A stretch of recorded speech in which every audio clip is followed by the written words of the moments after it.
எடப்பாடி பழனிசாமிக்கும் பிரதமர் நரேந்திர மோடிக்கும் எந்த ஒரு பேப்பர்ஸ்லாம் கொடுத்தாரு அவர். அந்த பேப்பர்ஸ் என்ன கொடுத்தாங்கிறது நாளைக்கு நிருபர் கூட்டம் வச்சு எடப்பாடி பழனிசாமி சொல்ல இருக்கிறார்.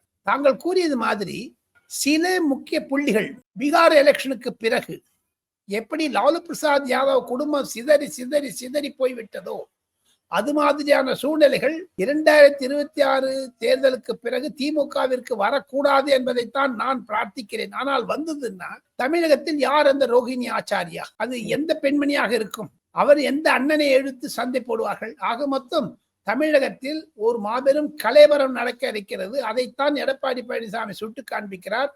13 அமைச்சர்கள் மீது என்போர்ஸ்மெண்ட் டைரக்டரேட் வேலை செய்து கொண்டு வருகிறது. 8 எம்பிக்கள் மீது இருக்கிறது. அதைத்தான் எடப்பாடி பழனிசாமி கேட்கிறார். ஏன் எல்லாத்தையும் தலகாணி கீழே போட்டு உட்கார்ந்து இருக்கீங்கன்னு. சுப்ரீம் கோர்ட் எடப்பாடி பழனிசாமிக்கு தெரியாத மாதிரி இடிக்கு பர்மிஷன் கொடுக்காட்டா கூட மீதி கேசஸ்லாம் இருக்குது.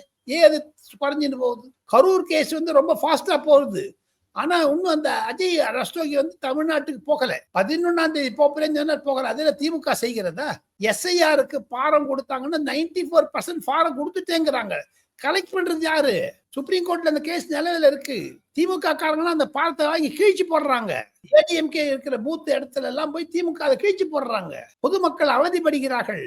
திமுக வேண்டும் என்று மத்திய அரசாங்கத்தின் மீது பழி போட வேண்டும், எலெக்ஷன் கமிஷன் மீது பழி போட வேண்டும் என்று நினைக்கிறார்கள். காரணம் திமுக இருக்கிற கள்ள ஓட்டுகள் வெளியே வந்துவிடும்.